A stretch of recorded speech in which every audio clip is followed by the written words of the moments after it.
تو وہ اصلاح دے کر کے مشورہ دیتے تھے. اور آج کی میری شاعری کا جو رنگ ہے یہ علامہ انیس لکھنوی کی محبتوں کا ثمر ہے. اس وقت کی سب سے میری خوبصورت جو پہلی غزل جس سے میری پہچان دنیا ادب میں ہوئی وہ غزل کا ایک شعر ہے جو میں آپ کو سناتا ہوں. رنگ لاتا ہے غریبوں کے لہو سے انقلاب. رنگ لاتا ہے غریب، رنگ لاتا ہے غریبوں کے لہو سے انقلاب. قبرئی سے شہر کے بچوں نے اپنے سر دیے. واہ یہ غزل کا ایک فیورٹ شعر تھا جو مختلف اخبارات میں ادبی صفحات جو شائع ہوتے تھے. جب میں کسی مشاعرے میں پڑھتا تو وہ یہی شعر کوٹ کر لیا کرتے تھے. اچھا اور دوسری میری حمد کے ایک شعر ہے، یا رب میری حیات کا جب ہو چراغ گل. یا رب میری حیات کا جب وہ چراغ گل میرا تخلص بھی ہے اور جو چراغ گل ہونے سے بھی ٹھیک ہو گیا. گل. یا رب میری حیات کا جب ہو چراغ گل، کعبہ ہو میرے سامنے یا روز رسول. سبحان اللہ سبحان اللہ، کیا بات. ایک دفعہ پھر سنیں. یا رب میری حیات کا جب ہو چراغ گل، کعبہ ہو میرے سامنے یا روز رسول. سبحان اللہ. آپ کی نظر میں شاعری کیا ہے؟ اس بارے میں کچھ بتائیں. شاعری آپ کے اندر کی سوچ ٹھیک ہے اور آپ کا وجدان ہے. ٹھیک ہے. شاعر بنتا نہیں، بنا ہوا پیدا ہوتا ہے. یہ خودداد صلاحیت ہے. ارشد صاحب اگر آپ یہ کہیں کہ میں شاعری کرنا چاہتا ہوں، آپ شاعری نہیں کر سکتے جب تک اللہ تعالیٰ نے آپ کے وجود میں آپ کو کچھ ڈالا نہیں ہوتا. آپ کے احساسات، آپ کے جذبات جب آپ کے اندر تڑپتے ہیں نا تو وہ لفظوں کی صورت میں باہر نکلتے ہیں. لیکن اس کے اظہار کے لیے آپ کو تربیت کی ضرورت ہے. جب آپ شاعر بنتے ہیں، عام طور پر آج کے دور کی شاعری آپ دیکھ رہے ہیں، کچھ ہم شاعر دوست ہیں جب قافیہ اور ردیف ملا دیتے ہیں، مصرع لے کے دیتے ہیں. شاعری وہ چیز ہے جس میں شعریت ہو، جس کو کوئی بھی شاعر، کوئی بھی قاری آپ کا کلام پڑھے تو کچھ دیر کے لیے سوچے کہ آپ نے کہا کیا ہے اور اس کا مقصد کیا ہے. اور اس کا مقصد کیا ہے. جب تک وہ اس کی گہرائی میں جاتے، جب تک قاری آپ کے شعر اور اشعار اور کلام کی گہرائی میں جانے کی نہیں سوچتا تو سمجھو کہ آپ شاعر نہیں ہیں. شاعر نہیں، یعنی کہ آپ جو بھی پیش کر رہے ہیں نا اس کی کچھ مطلب ہونا چاہیے، اس کے اندر کوئی چیز ہونی چاہیے. غزل مقصد ہے کہ ہمارے سامنے جو ہے شاعر تو بہت اچھے گزرے، لیکن ہمارے سامنے ایک آئیڈیل شاعر جو ہمارے دیش، ہمارے پاکستان کا علامہ اقبال ہے. کیا بات. علامہ اقبال کی شاعری آپ دیکھ لیں، ہر قسم کی شاعری انہوں نے کی، لیکن ان کا ایک ایک شعر پوری کتاب بن سکتی ہے ان کے تفسیر میں اگر اس کے کریں آپ. بے شک، اس میں کوئی شک. تو یہ ایک چیز ہے کہ آپ کے اندر کے جو احساسات اور جذبات ہیں وہ جب لفظوں کی صورت میں نکلتے ہیں تو آپ کی ترتیب ایسی، تربیت ایسی ہونی چاہیے کہ آپ اس کو لفظوں میں پھرو دیں، موتیوں کی طرح اس کو ہار بنا دیں، اس کو گجرا بنا دیں، اس کو صحرا بنا دیں. اور یہ شاعری ہے. یہ شاعری ہے. کیا بات، کیا بات. اب آ جائیں، شاعری کے لیے معشوق کا ہونا لازمی ہے. تصور ہے دوستوں کا، لوگوں کا. عام طور پر جو غیر شاعر ہیں نا وہ یہی سوچتے ہیں کہ شاعری کے لیے معشوق کا ہونا ضروری ہے. لیکن اگر آپ کے وجود میں آپ کا ایک کوئی معشوق، سب سے بڑا معشوق جو ہے ہمارے خالق رازق ہے. بے شک. جو رازق و خالق ہے ٹھیک. وہ ہمارا محبوب ہے. اس کے بعد خالق اور رازق کے بعد ہمارے محمد مصطفیٰ ہمارے محبوب ہیں. اور ان کے بعد ماں. کیا بات. سب سے بڑا میری پہلی محبت میرے خدا سے، ٹھیک ہو. محمد مصطفیٰ سے، اور اس کے بعد میری ماں ہے. کیا بات. یہ میری محبوب ہے. اور وہ ایسے محبوب ہیں جن کو آپ تصور و ذہن میں رکھیں تو آپ بہتر سے بہتر شاعری کر سکتے ہیں. کیا بات. اس کے لیے کسی عام محبوبہ کی ضرورت نہیں ہوتی. ہاں دل پشاوری کرنے کے لیے ہم شاعر جو لوگ ہیں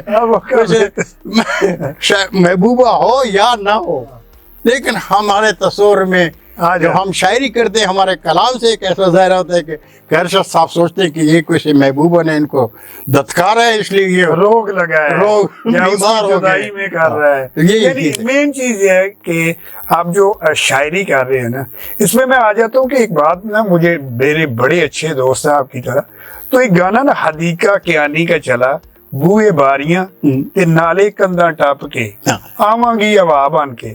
اور یہ جس طرح آپ نے کہا کہ عام جو آج کل چل رہا ہے مشوق ٹائپ یا ینگ انہوں نے اس کو بنایا ہوا ہے کہ جو مرضی مسئلہ ہو ہم تیرے پاس وعدے کے مطابق آئیں گے. کہتا ہے میری نظر میں پتہ ہے کیا ہے یہ؟ میں نے کہا کیا؟ بڑی حیران کن بات ہے. وہ کہتا ہے کہ میرے ذہن میں یہ ہے یہ اس نے اس کو موت کے ساتھ ملایا ہے. میں نے کہا وہ کیسے؟ کہتا ہے دیکھو جب موت آتی ہے آپ دنیا کے کسی کنارے پہ چلے جائیں آپ دروازے بند کر لیں بوئے باریاں بند کر لیں اس نے آنا ہے. بات اصل میں یہ ہے بخشالوی صاحب کہ جب آپ کوئی بھی شاعری سنتے ہیں نا یہ آپ پہ ڈیپینڈ ہے اور آپ اس کو کس طرف لے کے جاتے ہیں. تو بات آپ کی میں وہی فالو کر رہا ہوں.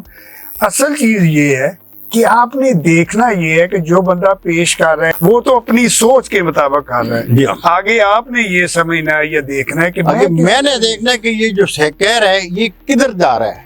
کیا بات اس کے محبوب کون ہے کس محبوب کو ذہن پر رکھ کر بالکل یہ موت کے خوف سے شاعری کر رہا ہے یا محبوبہ سے عشق کی شاعری میں کر رہا ہے یا ماں سے محبت میں شاعری کر رہا ہے. یہ آپ جو قاری جو ہے نا جو سننے والا ہے اس پہ ڈیپینڈ ہے کہ وہ اس کو کس طرف لے جاتا ہے.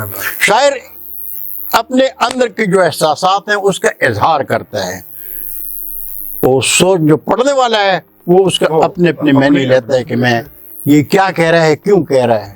تو بعض وقت ہماری شاعری کا جب ہم کہتے ہیں ہماری سوچ کچھ اور ہوتی ہے سننے والے کی اور ہوتی ہے. وہ ہمیں داد دیتے ہیں کسی اور طریقے سے اور ہم داد دیتے ہیں کسی اور طریقے سے. یہ حقیقت بات ہے اس میں کوئی شک والی بات. اب آ جائیں کہ باقاعدہ جو مشاعرے ہیں یہ کس ایج میں اٹینڈ کرنے شروع کیے. دوسرا آ جائیں کہ اب تک ماشاءاللہ کتنی بک آپ کی شائع ہو چکی ہے شاعری کی اس بارے میں بھی کچھ ہمارے. اچھا صاحب جب میں پہنچ گیا یہاں پہ کھاریاں ٹھیک ہے تو وجود میں تو شاعری تھی ظاہر قلم اور صحافت میرے وجود میں تھی تھا. تو میں نے یہاں تنظیم بنائی بزم گل. پہلی کھاریاں کی ادبی تنظیم میں نے بنائی بزم گل.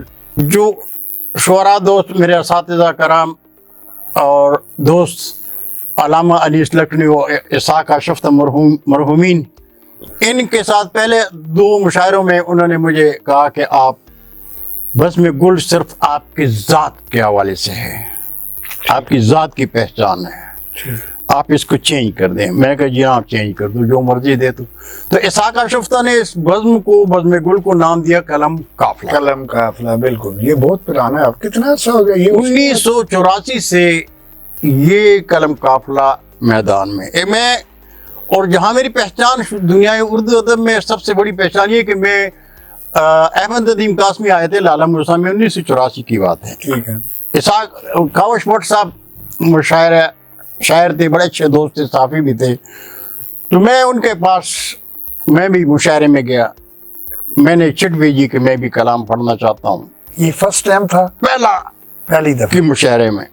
تو انہوں نے مجھے پڑھنے نہیں دیا مشاعرہ نہیں پڑھنے دیا. تو مشاعرے کے بعد میں نے ان سے پوچھا کہ بٹ صاحب میں نے آپ کو کہا تھا کہ میں نے مشاعرے پڑھنے کے. تو بٹ صاحب نے کہا کہ میں نے آپ کو سنا نہیں میں نہیں جانتا ہوں آپ کو شاعر کے حوالے سے بالکل تو اس لیے میں نے آپ کو. تو میرے ساتھ ریاض راسخ آج کی جنگ کے نمائندے جو بھی ہے جس کا بھی آپ نے ذکر کیا ریاض احمد راسخ صاحب وہ میرے ساتھ مشاعرے میں صحافی دوست بھی تھے. وہ مجھے لے کے اسی وقت لالہ مرزا کے اسحاق اشرف صاحب کے پاس لے گئے. بڑا نام تھا ویسے میری ان سے لالہ مرزا کی پہچان تھی کہ وہ شاعر تھے لیکن کمال کا شاعر ہے. 2 دفعہ نا ملاقات ہوئی لیکن اس وقت نا وہ فالج تھا پتہ لاسٹ بس لیٹے ہوئے تھے. تو ان کے پاس جب نشست ہوئی ہماری بیٹھک ہوئی تو انہوں نے کہا یہ بخشالوی آج کے دور میں نام کی قدر ہے آپ کے کام کی کوئی قدر. اچھا اپنا نام پیدا کرو پہلے ٹھیک ہے دنیا اردو ادب میں پھر آپ کی آپ کچھ بھی نہ پڑھیں لیکن آپ کو سننے کے لیے لوگ بیٹھے رہیں گے، نام چل جائے گا، نام چلے گا آپ کا۔ تو میں کہا اس کے لیے مجھے کیا کرنا چاہیے؟ کہتے آپ اس طرح کریں ایک انتخاب شائع کر دیں شعراء کے کلام پر مشتمل، اچھا تو مختصر کتابوں سے۔ میں کہا جناب اگر میں نے انتخاب ہی شائع کرنا ہے تو میں شعراء سے کلام کیوں نہ منگوا لوں؟ ٹھیک ہو گیا، براہ راست کلام میرے پاس آئے گا تو شعراء کے ان کے ساتھ میرا تعارف بھی ہوتا رہے گا۔ میں نے کہا یہ سب سے بڑی اچھی بات ہے۔ اس نے اخبارات میں زیادہ تر یہ ادبی صفحات ہوا کرتے تھے، میں نے اخبارات میں سوچ رت کے نام سے نام دیا تھا، انہوں نے ساکا شوتا صاحب نے سوچ رت کے نام سے شاعری انتخاب کا اعلان کر دیا۔ 1 سال کی محنت میں مجھے 366 شعراء کا کلام دنیا بھر سے بذریعہ ڈاک وصول ہوا، اچھا، اور میں اس وقت ترتیب دے رہا تھا کہ میں خود شاعر نہیں تھا۔ جس مقام پہ شعراء کا کلام آیا، احمد ندیم قاسمی، ڈاکٹر وزیر آغا، رئیس امروہوی جیسے شعراء کا کلام میرے پاس آیا، میں تو اس مقام پہ نہیں تھا نا، لیکن میرے پاس جو بھی آیا میں نے کسی کو دیکھا نہیں، اسی طرح جو ایسا ہے میں نے کاتب کو دے دیا۔ باولک لونگی ہمارے کاتب تھے، ہاتھ سے لکھتے تھے اس وقت، انہوں نے کتاب ساری بنائی، اور 366 شعراء کے کلام پر مشتمل جب پہلا مجموعہ 1984 میں شائع ہوا سوچ رت کے نام سے، وہ میری دنیا اردو ادب میں پہچان بن گئی۔ تمام مشاعروں کا سلسلہ شروع ہوا تو ڈاکٹر وزیر آغا اور احمد فراز جیسے شخصیات کھاریاں تش آئیں، اور انہوں نے کھاریوں میں مشاعرے پڑھے، اور وہ سلسلہ اس وقت سے لے کر آج تک چل رہا ہے، اور یہی وہ مقام تھا، وہی وہ منزل تھی جس کی رسائی تک میں پہنچنے کی کوشش کر رہا تھا کہ میں کسی جگہ پہ پہنچ جاؤں۔ اور آج اگر دنیا اردو ادب میں میرا نام اور میری پہچان ہے گل بخش سالوی کے حوالے سے، تو آپ کو ایک بات میں یہ کہہ دوں کہ دنیا اردو ادب میں آپ دنیا کے کسی بھی ملک میں جائیں، وہاں کوئی اردو ادب کا شاعر ہو، اردو کا شاعر ہو، اور آپ اس کے نام سے لیں، کھاریاں کا نام لیں تو اچھا او کھاریاں جہاں میں گل بخش سالوی ہوتا ہے، یا آپ گل بخش سالوی کا نام لیں تو اچھا آپ کا تعلق کھاریاں سے ہے، تو کھاریاں اور گل بخش سالوی لازم و ملزوم ہے۔ میں کھاریاں کی پہچان ہوں، اور کھاریاں میں سمجھتا ہوں کہ میری پہچان ہے اردو ادب، یہ میری جو سب سے پہلے اشعار یا غزل کہی اب تک یاد ہے؟ ایک غزل ہے جو میری فیوریٹ بھی ہے، اور جو مجھ سے میرے دوست مشاعروں میں تقاضا بھی کرتے ہیں کہ ہاں وہ آپ کی جو پہلی غزل تھی وہ سنا دیں، تو آج تو آپ میں آئے ہوئے ہیں، آپ کو مجھے بھی کچھ سنا زبانی تو یاد نہیں ہے، ہاں کوئی بات نہیں، تو میں کتاب سے ہی آپ کو میں پڑھ کے جی، سناؤں گا۔ میری پہلی غزل اور جو میری فیوریٹ بھی ہے، اور جو جس کی ڈیمانڈ جس کا میں نے آپ کو پہلا شعر بھی سنایا جی کہ تو نے ظالم گل فروشوں پر ستم کیا کر دیا، تو نے ظالم گل فروشوں پر ستم جب کر دیے، جام پھر اہل قلم نے اپنے خون سے بھر دیے۔ کیا بات، تو نے ظالم گل فروشوں پر ستم جب کر دیے، جام پھر اہل قلم نے اپنے خون سے بھر دیے، اور دے گئے بجھتے چراغوں کو نئی جو زندگی، دے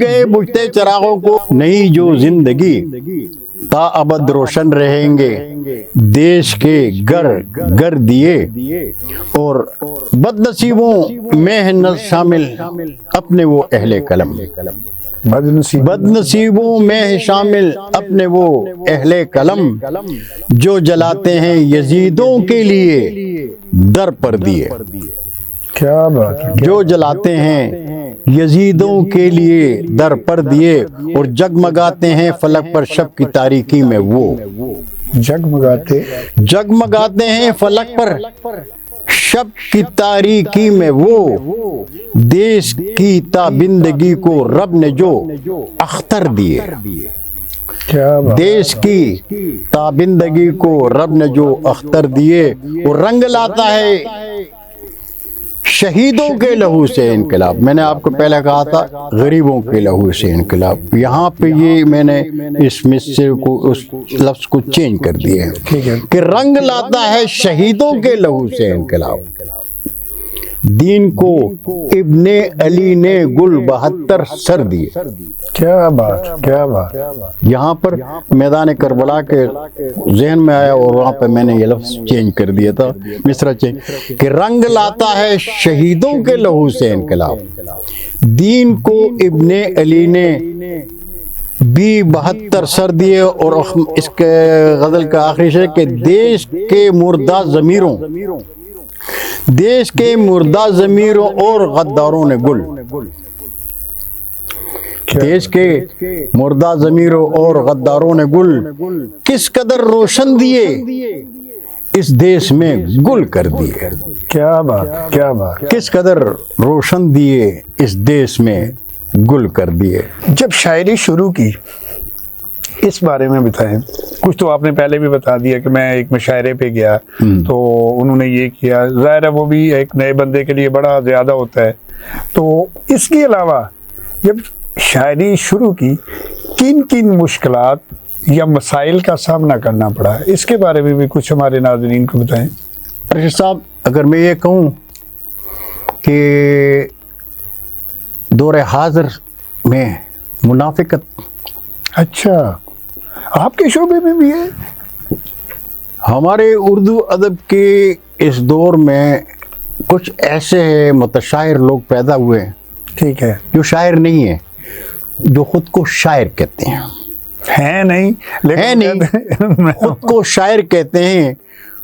اور پھر دور نہیں جاؤں گا، میں اپنے کھاریاں کی بات آپ کو کرتا ہوں کہ کھاریاں میں بفضل خدا میں دعوے سے کہتا ہوں کہ میں اور مشتاق خلیل، ٹھیک ہے، 2 شاعر تھے، ہم دونوں انیس لکھنوی کے شاگرد تھے۔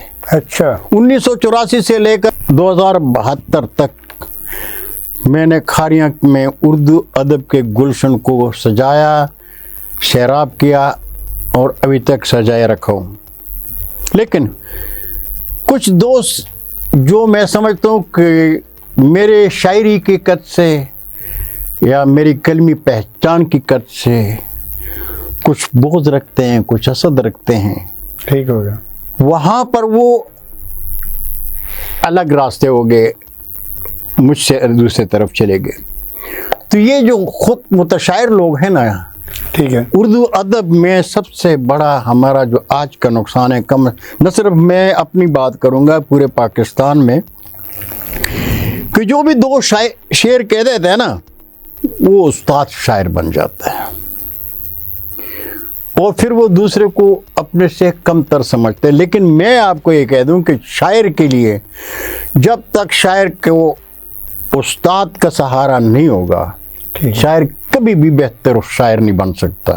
استاد شاعری میں لازم ہے، حقیقت ہے، وہ آپ کے لفظوں کو، آپ کے شاعری کے لفظوں کو ترتیب، کافی ادھر اور ادھر جو بھی آپ کی بحر میں یا عروج میں یا آپ کی سوچ میں، آپ کے سوچ کی پرواز میں کوئی فرق ہو، محسوس ہو، استاد ہی درست کرے گا۔ اور میں جب اپنا کلام اپنے آج کے استاد سلطان سکون کو دکھا دیتا ہوں، اس کے بعد میں بڑے دعوے سے کسی بھی بڑے مشاعرے میں پڑھتا ہوں، کوئی پرواہ نہیں ہوتا، اس کے بعد یہ ہوتا ہے کہ آپ کو ٹینشن نہیں ہے، جی میرے کوئی ٹینشن نہیں ہوتی۔ لیکن آج کے شاعر جو ہے وہ کسی استاد کے پاس جانا اچھا نہیں سمجھتا، اور جبکہ سعدی رحمۃ اللہ علیہ کا قول ہے کہ کسی بڑے محفل میں بے عزت ہونے سے بہتر ہے ہاں جی بالکل، کسی ایک آدمی کے سامنے تم اوپن ہو جاؤ اور تم کھل جاؤ کہ تم کیا ہو۔ میں سعدی کے اس فلسفے پر قائم ہوں، اور میرے لیے بفضل خدا آج کسی بھی محفل میں ایسا کوئی مسئلہ نہیں کہ میں توہین ہو گئی ہو کسی مسئلے میں، کسی شاعری کے والے، اس لیے کہ میں استاد کے بغیر نہیں بولتا۔ حقیقت ہے، یہ بات مختصر یہ ہے کہ لائف میں جیسے کہتے ہیں نا، اگر آپ کو اچھا استاد یا اچھا دوست مل گیا تو آپ دنیا کے امیر ترین انسان شخصیت بن جاتے ہیں.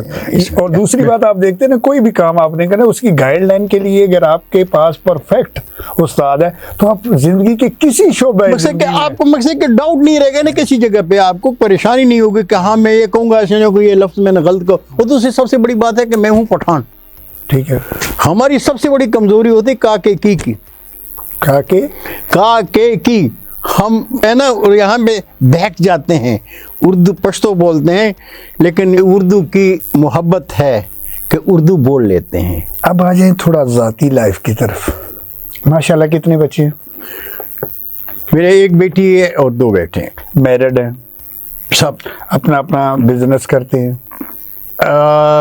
ایک بڑا بیٹا شاہد بخشالوی جو ہے وہ اس وقت کینیڈا میں ہے، اور چھوٹا امجد بخشالوی جو ہے وہ ساؤتھ افریقہ میں ہے، اور میرا داماد ہمایون خان بھی افریقہ میں ہے. میری بیٹی ضلع ثوابی کے گاؤں ٹوپی میں خوشحال زندگی شکر الحمدللہ اس وقت میں اپنی فیملی اور میں بچوں میں بہت خوشحال زندگی گزار رہا ہوں.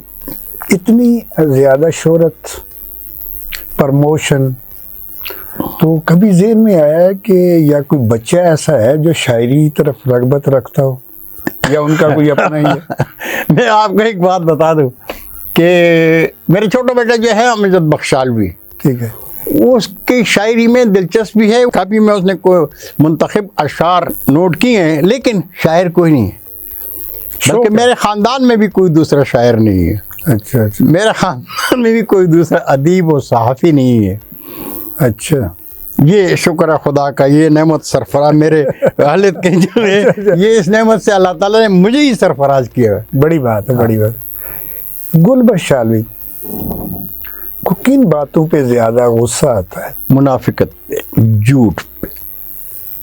سچ کو چھپا کر اگر آپ جھوٹ کو اہمیت دیں، سچائی کا ساتھ نہ دیں تو دکھ ہوتا ہے، تکلیف ہوتی ہے. اور یہ عموماً مجھ پہ میرے ساتھ ہوتا ہے جب میں اپنی فیملی میں لوگ کہتے ہیں کہ بابا جی بہت غصے والے لوگ ہیں، لیکن بابا جی صرف اس وقت غصہ کرتے ہیں جب آپ سچائی کو دبا کر جھوٹ کو اہمیت دیتے ہیں، حق کو تسلیم نہیں کرتے ہیں. مختصر یہ ہے کہ منافق لوگوں سے بہت زیادہ بہت در.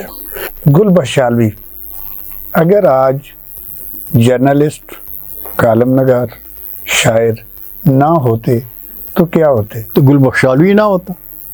اچھا، پاکستان میں صرف واحد ایک گل بخشالوی ہے پورے پاکستان میں، بلکہ میں کہتا ہوں دنیا اردو ادب میں واحد ایک گل بخشالوی ہے. اگر یہ کچھ نہ ہوتا تو گل بخشالوی نہ ہوتا.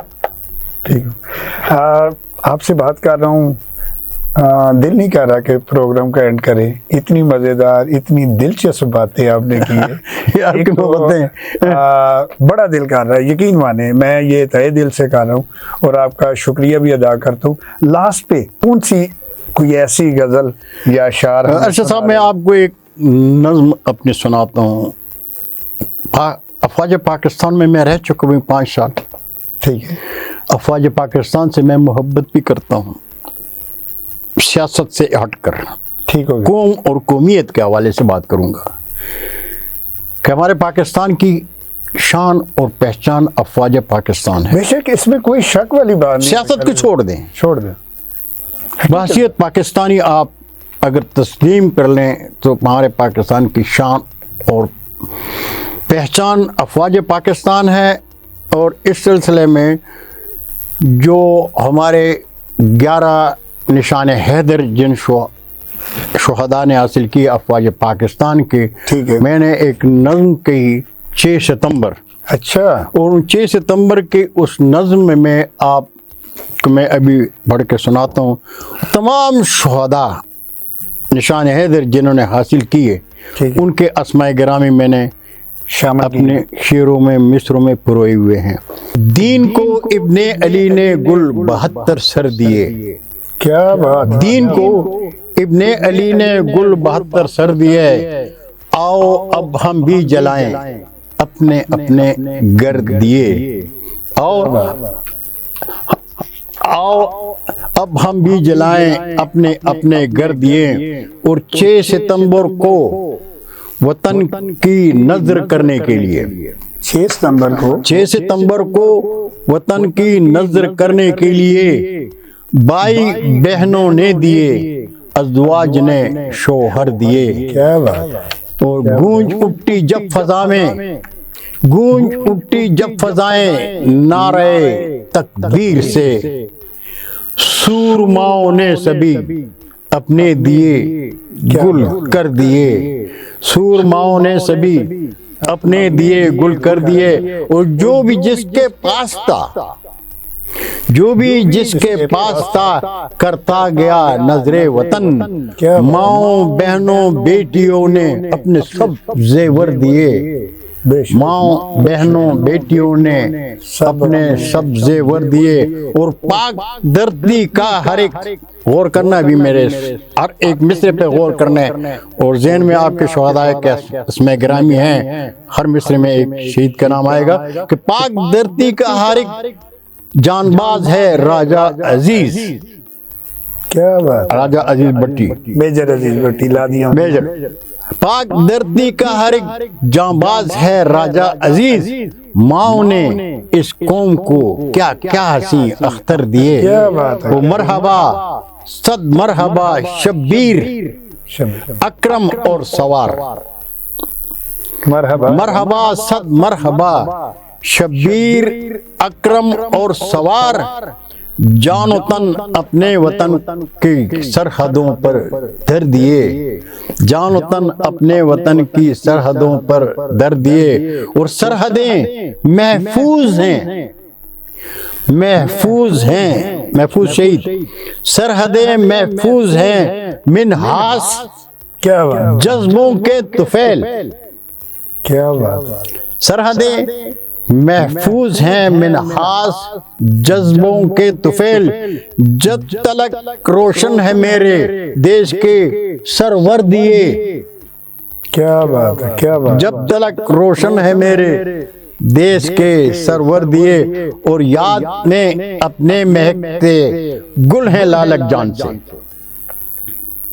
یاد میں اپنے مہکتے گل ہیں لالک جان سے، دل میں ہے روشن ہمارے، دل میں ہے روشن ہمارے جیسے امبر پر دیے، اور سرحدوں کے ہیں محافظ اپنے کرنل شیر سے، کیا بات، کیا بات، سرحدوں کے ہیں محافظ اپنے کرنل شیر کو، سجدہ تعظیم میں دشمن نے بھی سر دھر دیے، سجدہ تعظیم میں دشمن نے بھی سر دھر دیے، اور السلام اے 6 ستمبر کے شہیدوں، السلام، السلام اے 6 ستمبر کے شہیدوں، السلام، دین کے جو تھے تقاضے تم نے پورے کر دیے، اور آخری شعر ہے کہ گل شہیدوں کے لہو سے، گل شہیدوں کے لہو سے، شہیدوں کے لہو سے گل وطن گلزار ہے، کیا بات ہے، کیا بات، ارشاد کریں، گل شہیدوں کے لہو سے گل وطن گلزار ہے، ماؤں نے کیا گل بدن اس قوم کو گوہر دیے، گل شہیدوں کے لہو سے گل وطن گلزار ہے، ماؤں نے کیا گل بدن اس قوم کو گوہر دیے، اور دین کو ابن علی نے گل 72 سر دیے، آؤ اب ہم بھی جلائیں اپنے اپنے گردیے۔ یہ میرے سوچ سفر ٹھیک ہے، مجموعہ کلام سے اسے بہت بہت شکریہ، thank you so much again, آپ تشریف لائے، اور یہ میرے لیے بڑے اعزاز کی بات ہے اور آنند کی بات ہے کہ میں نے آپ سے بات چیت کی، امید ہے ناظرین نے بھی آپ کو لائک کیا ہوگا، تو بہت شکریہ ارشد صاحب آپ کا بھی کہ آپ نے ہمیں ARP نیوز کے فورم پہ بلایا، اور میں اپنے ناظرین کے حضور پیش ہوا۔ امید ہے کہ ناظرین ہمارے اس پروگرام کو پسند کریں گے ARP کے حوالے سے، ضرور، اور جاتے جاتے آپ سے ایک گزارش ضرور کروں گا ارشد صاحب کہ آپ بہت اچھے پروگرام کر رہے ہیں، اور دنیا سے دیکھ رہی ہے، ناظرین دیکھ رہے ہیں جو ہمارے بنیادی مسائل ہیں ان پر بھی غور کر لیا کریں، ایسے دوستوں کو بلائیں جو ہمارے بنیادی حقوق ہیں، بنیادی ضروریات ہیں، ان پہ بھی کوئی بات چیت ہو، اور اگر آپ پروگرام ترتیب دیں کوئی تو میں اس سلسلے میں خود کو پیش کروں گا بہت کہ میں بہت شکریہ. کھاریاں سب ڈویژن، کیونکہ کھاریاں میری ہے، میری پہچان ہے اور میں کھاریوں کے پہچان ہوں، تو کھاریوں کے حوالے سے جو بھی مسائل ہوگے میں پیش کروں گا کسی بھی خوف کے بغیر. مجھے کسی سے کوئی لینا دینا نہیں، کوئی ناراض ہوتا ہے ناراض ہوئے، کوئی راضی رہے راضی رہے. ہم نے صرف اور صرف بنیادی حقوق اور اپنے دیش کی بات کرنی ہے. بہت شکریہ آپ کا. Thank you.